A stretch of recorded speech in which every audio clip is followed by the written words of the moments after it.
Welcome. I'm Julie Thompson, Executive Director of PACTV, and today we're hosting a COVID-19 update for the town of Duxbury, featuring the Duxbury Senior Center.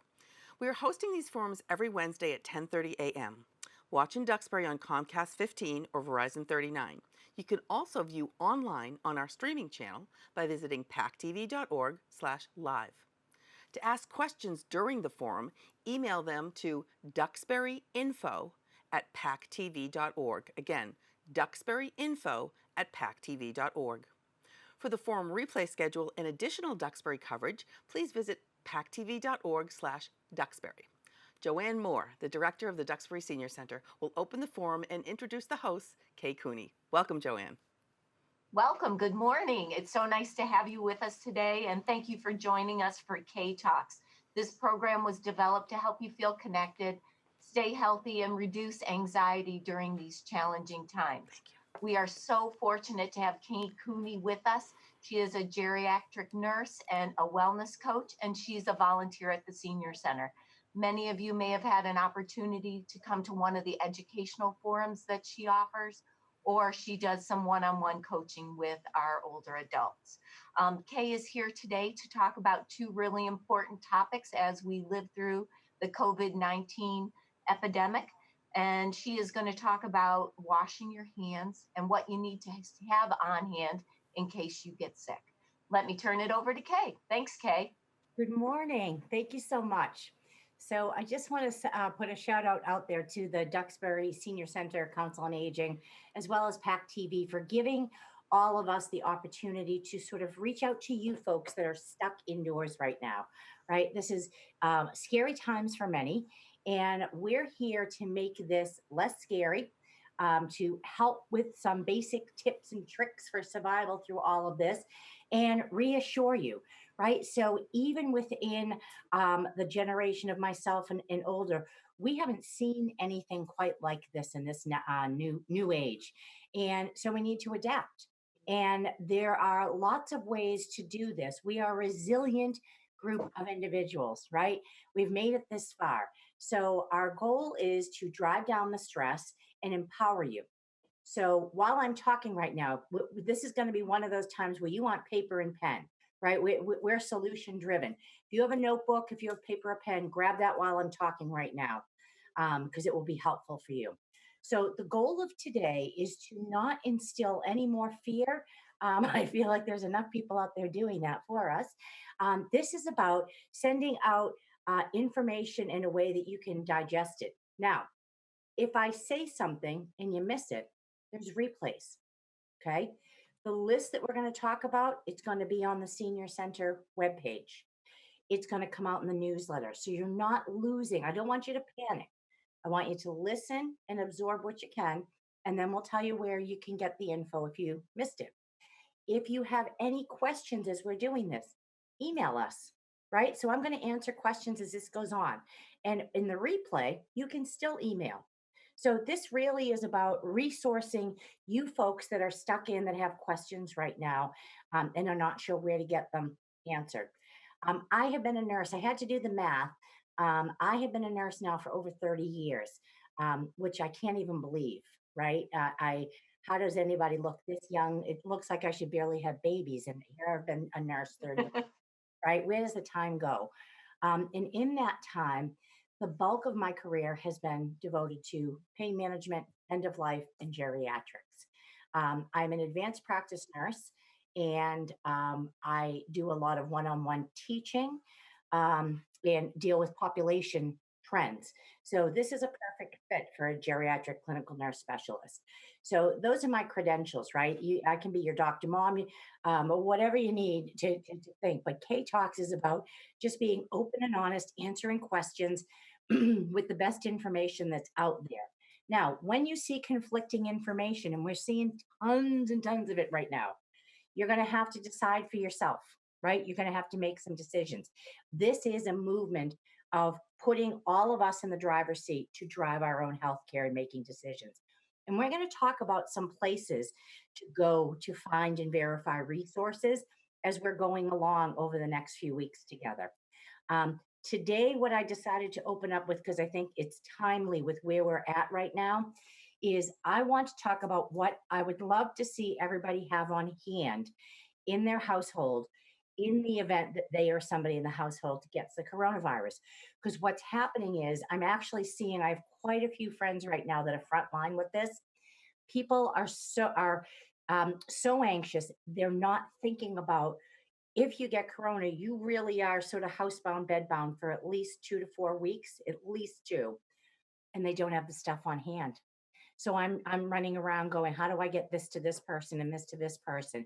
So this isn't one of those, I pulled this off Yahoo. This is not a test. This is from our own fire drills and figuring out what people aren't having. So hopefully by now you've grabbed pen and paper. We're going to take notes. You have any questions at all, you're going to shoot an email and they will read it to me. We're going to start at the top. Okay. I'm going to try not to get too technical because I'm not your doctor and I don't play one on TV. First thing we want to talk about is having extra strength Tylenol on hand. And I'm very specific with that. Why do we want extra strength Tylenol when you say, oh, I only use Motrin? We are in a situation right now that for managing the fever for this, we want no Motrin, we want no aspirin, we want no non-steroidal anti-inflammatories. One of the things the COVID virus does is it creates what we call a cytokine storm in your body. Those NSAIDs, the Aleve, the ibuprofen, the Motrin, the naproxen, all of those worsen that. So as a precaution, I'm asking all folks who use those products to set them aside right now, because often you have the first few days of corona is asymptomatic. You don't have any symptoms, so you don't know. Set that aside and replace your pain reliever / fever reducer to Tylenol extra strength. Okay. It's a good time to do that and to have that on hand. Now, with that said, I believe in the all natural, as natural as possible way of caring for ourselves. When you get a fever, that is your body's way of taking care of what's going on. So in the first 3 days that you're excuse me, not corona, allergies. The first 3 days that you're you're exposed to a virus, your body starts putting into place an immune system response, and often that involves fever. In older adults, that's sometimes delayed. So, because we've been through so much at our age, what happens is your body's smart and says, oh, I saw that already. I'm not going to overreact. So, you'll find that it's really unusual and rare for older adults to have a high fever. So, for this population, for you guys, what I want you to do is give yourself a day or two when you have fever, but keep an eye on it, right? Don't go running right at it at the Tylenol. Your bodies are beautifully designed, right? They are the high end Cadillac of all times. They know how to fix what's wrong. So, first sign of a fever, don't run and necessarily get the Tylenol on hand. When do I recommend folks start using a fever reducer? When the fever is starting to increase and cause chills, right? And you're not feeling good, that the body is starting to ache, that's usually the indication that your body could use a little bit of help, okay, for your own comfort. So, number one, we want to have Tylenol extra strength on hand. Number two, and this is also good advice for day to day right now. Number two is hydration. So, nobody drinks enough water, right? So as we age, the more water we intake, the more fluids we take in, the more we pee. So many of us, and those especially on Lasix, limit their water intake. This is not a good time to be limiting your water intake. You really, really need that water. How much water? So you take your weight, you divide it by 2, and that's the number of ounces you need a day. So if you're 100 pounds, like me, divide that by 2, and you need 50 ounces a day of water. Okay. So that's your good general guideline. What counts as water? Water, herbal teas, bone broth, homemade soup, popsicles, jello. Okay. Your coffee doesn't count because your coffee is pulling as much water as it's putting in. Okay. That doesn't count. Your diet sodas doesn't count. Your juice, meh, If you're not diabetic, okay, I'll give you that. You really want water. Now, what do I do to make my very own um, energy boosting when I'm dehydrated? I take my 16-ounce thing of water, right? This is actually, I recycle my cups there. I take that, I put in a pinch of Himalayan sea salt. Okay, why do I do Himalayan sea salt? Regular table salt raises up blood pressure. Himalayan sea salt gives you minerals and iron and different nutrients that you need without raising up your blood pressure. So if you don't normally purchase Himalayan sea salt, grab some. It's good to have. So I do a little bit of little Himalayan sea salt in my water. Then I throw in some lemon. So I cut up lemon and I squeeze in some lemon juice, right? Just a slice or so. And then I use my fork and I take the skin, because in the skin of the lemon is all of the essential oils and all of the nutrients, all the vitamin C. Okay. Now, if you're somebody who has reflux, so you say to me, I can't do lemon, it burns my stomach. Skip the lemon juice and just use the lemon rind. There is the acidity is in the juice. Okay. So you can throw salt in, you can throw lemon in your water. You can throw in, provided you're not diabetic, a little bit of honey, right? If you're diabetic, throw in a little bit of stevia. So these are things you can put in your water to flavor them. You can throw cucumbers in there, right? This is a great thing for you to do to replenish the nutrients and play with it. Bone broth. So, it's so funny how things go in style and out of style, right? So much. So, bone broth is a little bit more intense than just making soup. It's taking the bone of the chicken, of the steak, of any meat that you're eating, and boiling it on low for several hours, which then leaks out all the wonderful things that are in the marrow of the bone. You can use it as a stock for soup, and some people just drink it. But it's a wonderful, wonderful way, inexpensive too, to rehydrate yourself and boost your immune system. Next up, okay, right now, all of us should be on a multivitamin every single day. And I'll tell you why. Nobody is getting the right amount of fresh fruits and vegetables because of our limitation in shopping, right? Gardens aren't in season yet, and many of us are doing if we're lucky, once a week, once every other week trip to the supermarket.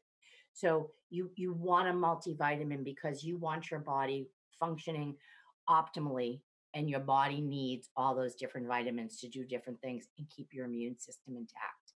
So a multivitamin is a great thing. A probiotic.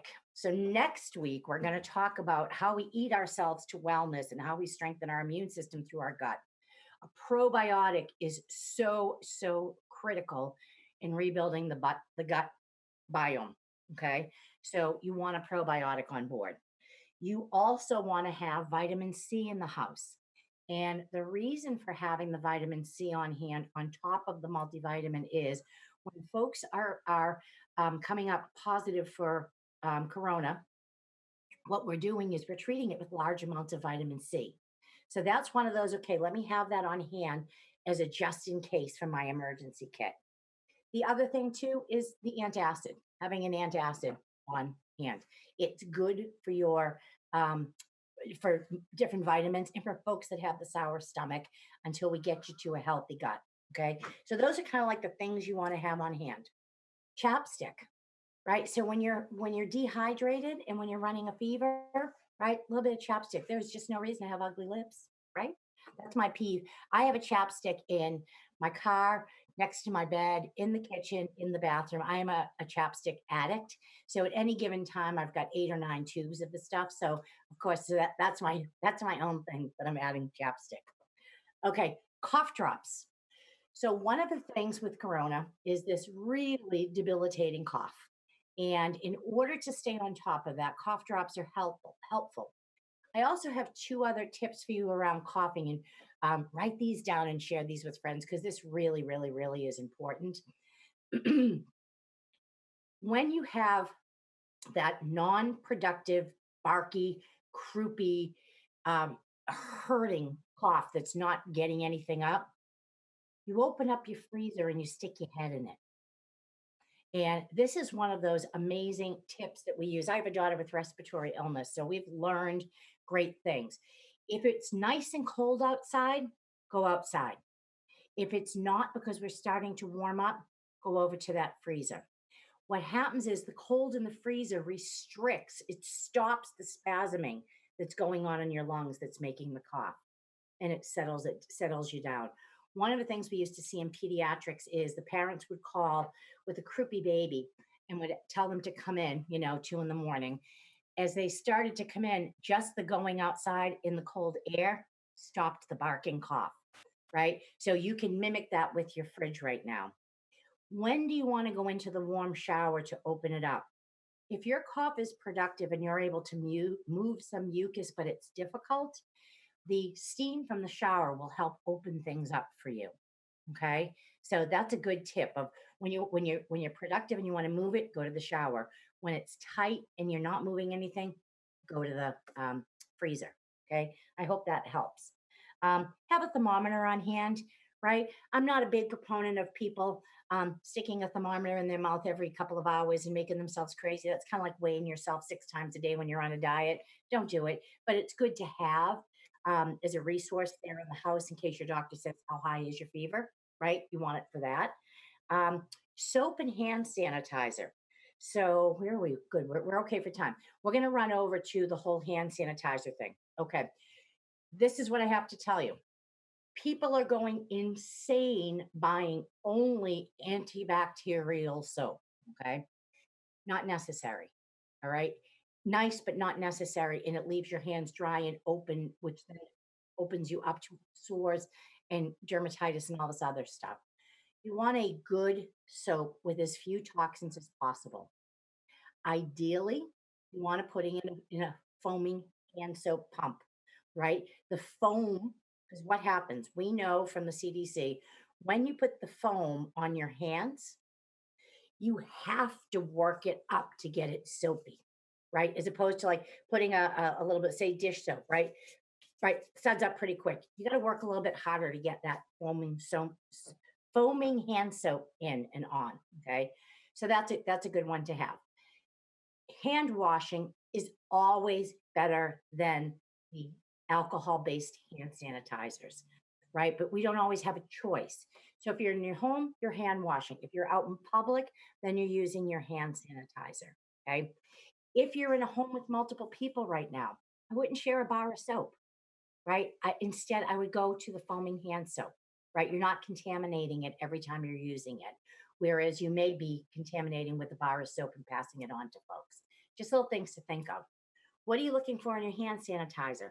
It has to have 60% or more alcohol in it in order to be effective. So that's just one of those things that you just want to keep your eye on. We don't need to panic about it, but you want to keep your eye on. Now, I'm going to do a shared screen over here.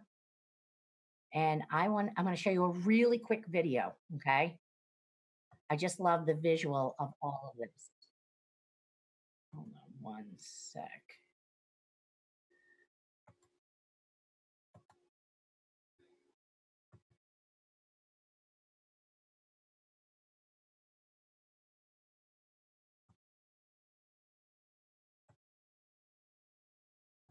Let's first put soap in the palm of our hand and then begin to rub in between like so.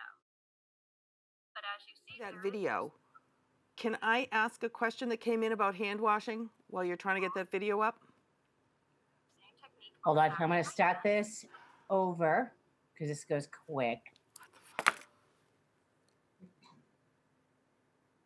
Let's first put soap in the palm of our hands and then begin to. Can you guys see that? Yes. We can't hear it. As you see, there is no soap on the back of my hands. So I'm going to interlace my fingers palm to palm. And then I'm going to do the same technique on the back of my hands with each hand. So what she's showing you right now is the purple represents the soap. The white represents bacteria on your hands. She's showing you the various techniques to get the soap everywhere. What's so funny is even as a nurse, I ignored my thumbs. And then you're going to take your fingertips, clasp the fingertips. Right, that's how you're going to do your nails.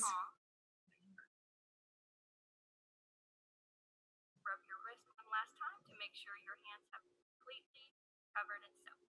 Thanks for watching. Okay, hopefully that was helpful. Can I ask a question? Yep, let me just go right over here now. Let me go back to me. Hey guys, welcome back and happy Tuesday. In today's video, I'm going to show you how to make Hey, a mask Kay? out of a t-shirt. I know this sounds crazy, but guys, Put me on. Kay? Yes. Kay? Yeah. Hey, Kay, can you hear me? I can hear you. I have a couple questions that came in about hand washing. Yes, let me just try and get back to stop share. There Sure. I am. Okay, go ahead. Someone says when washing their hands, I know you have to wash the back of the hand. Should you go up past your wrist? Is more than 20 seconds better than just 20 seconds? So the longer, good question. So the longer, here's hand washing, okay? You want to take off any of your clunky jewelry like this. Obviously your wedding rings and things like that are okay. Yes, you want the back of your hands, you want your thumbs. Ideally, you want to go right about here, okay? Here's the problem when you start going beyond the wrist bone. You start spreading, right? So it's usually about here. What causes the virus to go more upward? It tends to be when we do this, right? Or we dry our hands on our clothing. So what I would say is you want to go to your wrist bones, okay? And you want to make sure, and this is such a mother thing, I didn't even realize until I started really paying attention that as soon as I wash my hands, the first thing I do is this, right? Like we were taught to be frugal and not use up a whole bunch of paper towels. So we did the shake, shake, shake before we reach for it. Make sure you go right from your water right to your paper towel. Okay, that's great. I have another question about hand washing, and it's to do with the temperature of the water. Should it be very, very hot water? Oh, I love that question. Thank you, guys. No, the temperature doesn't matter or factor at all. So we're not boiling the virus off. What we're doing is we're using friction. So when doctors scrub up and all that, this is about friction, removing bacteria through friction. There is no heat factor in this. So when you look at CDC and their recommendations, they don't care whether you use warm water, freezing cold water, boiling hot water, you're all getting the same results. So do not torture your skin by doing that. Get a temperature that's comfortable for you. Okay, I have another question. It really doesn't have to do with hand washing. Okay. But it has to do with something else. You were talking about having the foods, what to have at home. And it says the Wall Street Journal has an article about what to have on hand for treating COVID-19 at home. They discuss foods to treat diarrhea. Is this a thing? Is the GI component one that is part of COVID-19? Oh my goodness. I love that. Thank you. So we're kind of sort of getting there. We kind of touched on that a little bit with having the probiotic and the antacid on hand. So this is next week's topic, but let's talk really, really quick about this. The tail end of the COVID virus and how people know that they're coming to the end of it is the body starts shredding it and shedding it through their bowels. So you do start to see some stomach upset towards the tail end of the disease. I believe it's that, and I believe it's the treatment with the antibiotics that's also causing some diarrhea. So the probiotic and the antacids are key. And yes, we will talk as part of next week around our gut and gut health with the whole COVID virus. Eating foods that bind are important towards the end. So yes, thank you for that question and stay tuned. Do you want one other question while we're on questions? Yes. Okay. Upon returning from the grocery store, my husband and I leave our clothes outside in the garage. We don't wear anything in the house that's been outside without being washed. Is this overkill or is this practice? Will it make a difference? Oh, God, I hear you, boo-boo. I don't think it's overkill. I think the grocery stores, I don't think people are acting rationally when they're out in public. I don't think anyone is purposely trying to harm others. I think going to the grocery store has become such a high anxiety activity that people aren't being smart. So with that said, I would wear a layer that I shed, but I'd probably also do it so for the car, right? So you're technically contaminating your car if you go into the grocery store and get back out to your car with the same clothes on. So if you have um, almost something similar to like our mom's house coats or a large oversized t-shirt, something that's going to cover where you're going to touch, right? So all the way down to mid thigh, you should be pretty good. So I would throw on an oversized shirt. Into the store you go. When you come out, take that off, throw it in a bag in the trunk, right? I think that's safe. People should be leaving their shoes outside, right? You shouldn't be walking through the house with your shoes on. I think that's a reasonable precaution at this time. And when you come home, you really, whether you wear gloves or not, you want to wash your hands really well. You want to make sure when you're out in public right now, what I'm doing is I use a face mask, but underneath my face mask, I take a little bit of balm with some antibacterial things. So I like to use essential oils and I put it here so that I got a block here. Then I have my mask on, then I have my gloves, then I have an oversized t-shirt, right? That's what I've been doing. And you know, knock on wood, we're still all safe. So I don't think it's overkill. I get it. I think what we all have to do is whatever you are most comfortable with, trust your instincts, right? And do it well. Okay, that's And great. who cares if you look silly? Because look around in that store, people are basically shopping in their pajamas these days. So protect you. Very true. I have another question. It has to do with hand washing, and I have heard this before. I heard that you were supposed to take off your jewelry because the virus can live on metal for a really long time. You said we don't have to take our wedding rings off when washing our hands. Correct. So this stuff here, this extraneous stuff, take it off. But your solid metals, you're able to wash pretty well. Would I wash my jewelry more frequently now than I normally do? Probably. But I also take my brush, like I have a little toothbrush that I use at the sink, and I just scrub in and around.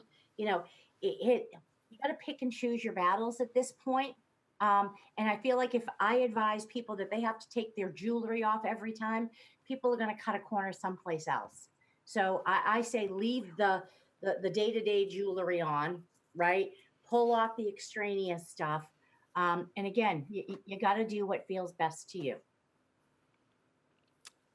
Okay, the only other question that I had so far that has come in is about hoarding and the hoarding of Okay. toilet paper, etc. And if you want to speak to that at all. Hold on one sec. What do you have for time? You have another, 20 minutes or so? Oh, is mine? Okay, so my thing might be 15 minutes, I guess. You have 15 minutes. okay. So let's go back to hoarding. I'm going to make a note here so we can talk about that, so that I can get through the list because I still got some more things that I want to have them have on hand. Some sort of a face mask or a bandana. Okay, whether you're using a T-shirt, a scarf, a real face mask, any of that, you do want to cover your face. I was very disappointed when the recommendation came out that folks didn't need masks, and I get that they did that to protect the healthcare workers, but this is a time where you want your mask on. And here's the thing, and I think a lot of people haven't realized this. What's on the cover of Time magazine this week is a picture of nurses whose faces are bruised from the mask. A mask worn properly during this time will bruise your face. It really should hurt, unfortunately. So when you go out to the store and you put a bandana or something on, it's not this. It's not up, down, up, down, up, down. You put it on and you leave it there, right? It's a small inconvenience for the benefit of knowing that you're safe and you don't want to keep bringing your hands to your face after you've been touching everything in the stores, right? So keep whatever it is on your face there, and it should be a little bit tight and uncomfortable. When you're using alcohol to sterilize things, it has to be 70% isopropyl or better is what you want, okay? When something that you want to have on hand is your prescription refills, right? You don't want to have to be going out unnecessarily. If you can switch to a 90-day service where they mail them to you, even better right now. Baby wipes. So when you're not feeling up to snuff, right? Something that's really great to have on hand is baby wipes for cleaning the house and cleaning yourself, right? Makes it nice and easy when you're not up to your max. Tissue, right? You don't want to be running out of tissue. Good to have some sort of a chest rub, right? This is a respiratory thing. It opens stuff up. Having a good chest rub is a good thing. A sick buddy. So you want somebody, friend, family, neighbor, and you want to be somebody's sick buddy, right? Because we're all in this together. Somebody who checks on you in the event that you get sick or can run errands for you. Okay. And you want to make their life as easy as possible. So you want your children's names and numbers, your pharmacy, your doctor, anything that they may need to have to go and do for you. You want to make it as easy as possible, right? And we all have a pretty decent amount of time in our hands right now. So take the time to write out a list for your sick buddy and ask somebody, right? You'll feel better yourself. So this is easy. If you have a spouse and you're married and you're in there together, you have your built-in sick buddy. If you're by yourself, then you want to make sure that you've let somebody know, I really need to know that I can count on you, because it will give you the peace of mind also, right? So that's what you want for your sick buddy. What do you want in your house for cleaning? So this is one of the things that makes me cuckoo. And I saw this yesterday online and I was like, truth. Lysol. Okay. We all have this false sense of security that spraying Lysol everywhere is the answer to our problems. Okay. No. Here's the real issue. This is a respiratory virus. You do not want to be irritating the respiratory system. Lysol, ammonia, bleach are all respiratory irritants. Okay. So I find it shocking and crazy and sad that people are stocking up on the very thing that can actually exacerbate and weaken and make them more vulnerable to this virus. You want to be cleaning your home these days with vinegar, lemon, baking soda, peroxide. You can come up with, and this is on our track as we go down. We're going to teach you how to make different things, but this is not the time that you are running around spraying everything in your house with Lysol, because you are basically bringing in irritants into your lung by doing that. So we do not want to be doing that right now at all. That's one of those things. So the things you want on hand is vinegar, lemon juice, peroxide, baking soda. Okay. And there's different combos of that. We're going to give you some recipes. Please skip the Lysol. Honest to God, that you're going to get yourself into more trouble that way. Another thing that's great to have on hand is Epsom salts. So Epsom salts is going to get you the magnesium that you need, right? And magnesium is great for calming, for sleeping, lots of great things, as well as detoxing. So in our homes, we are exposed to a lot more than if we were outdoors, right? So our homes have become kind of a toxic place.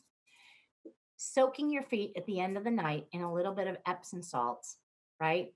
Talk about a great gift for yourself. Or if you have a bathtub, right? Get in the bathtub, throw in some Epsom salts, detoxifies the body, takes the stress down, helps with the muscles, helps you sleep well, right? These are all things that are great for you. And if you've got furry friends, make sure you've got your kitty litter, your dog food, the kibble, the whatever it is that you need in the event that you can't go out.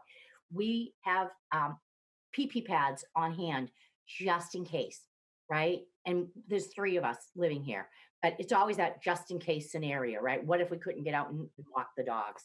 And pee pads are just great when you run out of paper towels or any of that good stuff. Are there any questions? Any emails that are sitting there right now? Yes, I have a couple. Okay, you can go. Okay, I have 2 actually. So the first one was about when you go to the supermarket and you buy anything, whether it's produce or something in a package, something in a can, whatever it is, do you have to wash all of that or wipe down all of that when you get home before you put it away? So for your produce, yes. So we all should be washing fruits and vegetables anyhow.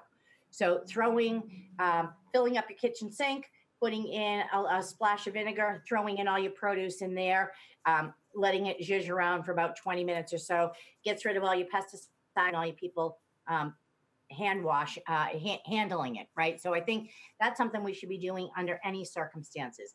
In terms of the outside containers of things, um, I'm not going crazy with that. I'm using baby wipes and I'm doing a quick wipe down. I let them sit outside, right? So we do our shopping. We let them sit outside, and it's funny because as we're recording this, my husband's bringing the groceries up the deck. We leave them outside by the front door for a little bit, sort of let them, do their thing.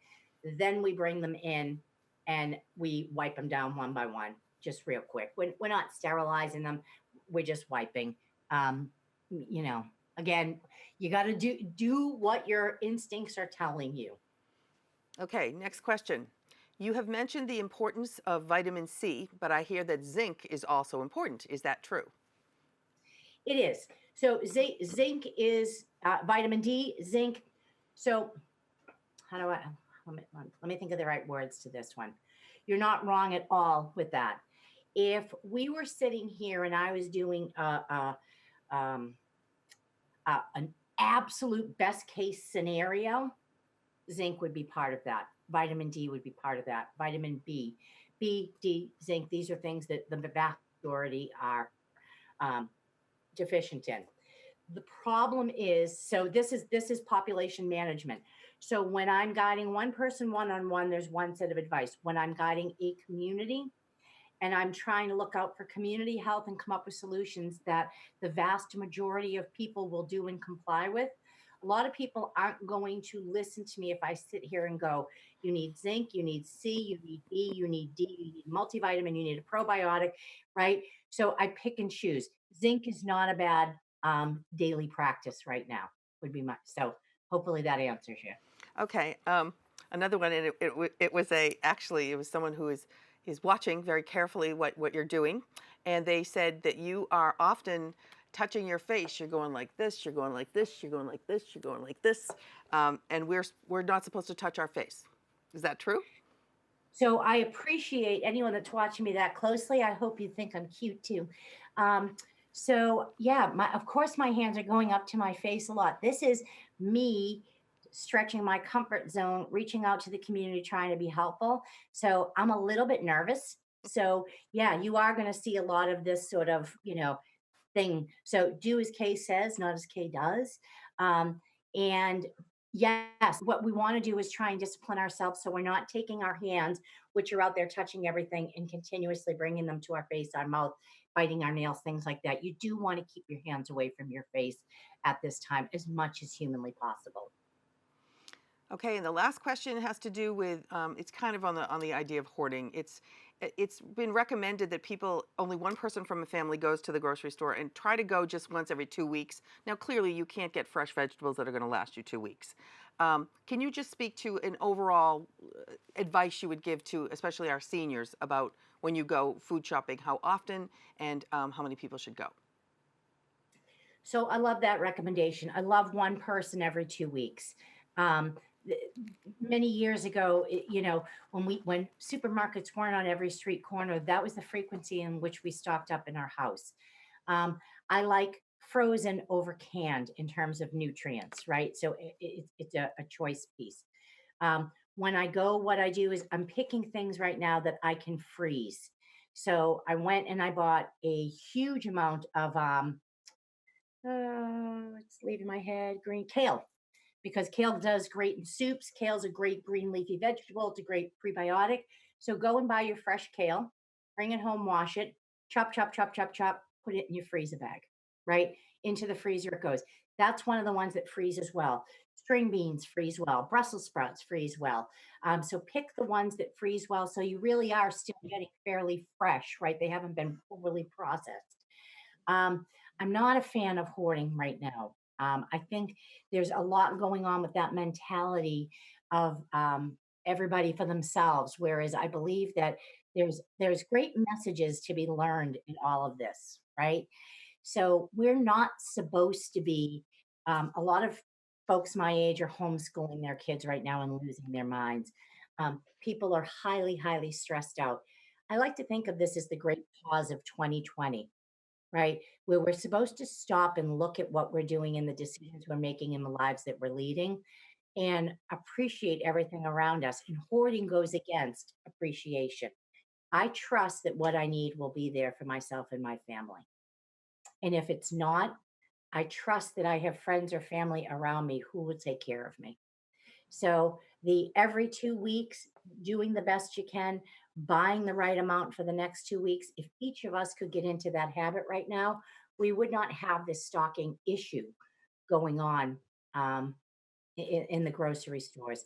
I will let you know, I have 4 rolls of toilet paper. And if anybody wants one, they can have one, right? I'm not going out and buying cases and cases of toilet paper. Um, the thing I probably have the most of right now is ice cream sandwiches. They're low calorie, they're happy snacks, and they keep my family happy, right? So we make sure we have plenty of those. And not that I'm not taking this seriously. I'm managing my stress at an appropriate level, I think. That's great. Thank you. And I'd like to ask Joanne if you have anything to add. You've been listening very intently. Joanne Moore? So actually, I have one question, Kay. So I'm going to go home and make some soup today so I can freeze them. Should it be chicken noodle or any, we could vegetable soup, anything? Or cream soups? Is there anything you should stay away from or anything's good? So I have been souping it. So I'm an Instapot person recently, right? So my daughter bought me an Instapot. So I've been souping like crazy because it's fast and easy. So as much as, so if you can put some oregano in, so oregano is one of those spices that is antibacterial. So your spices and your herbs right now in your cooking, choose wisely. Rosemary, oregano, basil. Those are all great spices to get into. What are the calming spices? Sage, thyme, right? So get your fresh spices from the store, throw them in the freezer so that you have them through this so they're as fresh as possible and you can get the value out of that. So what I would say is good old chicken soup, right? It's a standby. It's nice, it's light, it's easy, and get as many veggies as you can in it. So I've been adding. I chop up spinach, arugula, the kale, really fine, so it almost looks like a parsley in it, and throw it in. My family has no idea they're getting all these leafy greens in it. So load it up with veggies, and chicken soup is great. Great. Well, thank you for sharing such wonderful information. There's lots I'm going to go home to do. And actually, today is my day to go grocery shopping for my family. So I'm going to use many of those tips as I head out. The goal is we want to keep our community safe. We appreciate you sharing common sense knowledge and information with us. And we look forward to seeing you next week when you're going to talk about how to boost your immune system and your gut with good eating. And we are so thankful for you as a volunteer and being part of our community. Thank you, Kay. Thank you so much. This is really a pleasure. I hope this helps you guys out there. I hope you know that we see you. We're thinking about you. We're sending you virtual hugs, okay, with our elbows. And I look forward to seeing you guys next week. And we're going to talk about some of the stuff we talked about today. Nice, easy ways to get nutrients into your food and take care of your gut, which is key to your immune system. So God bless. Have a good week. Stay busy. Hopefully the weather is nice to us. Thank you. Thank you so much. And I do want to bring up the COA's website here for a minute, if we could bring it up, because the Duxbury Senior Center's website has lots of information on it. Go to the main website if you want, and then click on Senior Center, and you'll get that. And I would like to thank everyone for joining us today. This has been wonderful, Kay and Joanne. Thank you so much. Keep in mind that we date stamp everything that we're recording here at PACTV, because things change all the time, and if you're watching a rerun, you'll see on the screen the entire time the date that it was actually recorded, in case information changes. Again, this will be every Wednesday at 10:30, hosted here at PACTV, and Kay will be talking more. If you want to send your questions during the week, between times, it's fine. Send them to duxburyinfo at pactv.org. And I will forward them right to the Council on Aging or to Kay if there's something that needs to be answered right away. Otherwise, we'll answer your questions on next week's show. So everyone stay safe. For replays, go to pactv.org/Duxbury. And we will see you next week at 10:30. Thank you for joining us.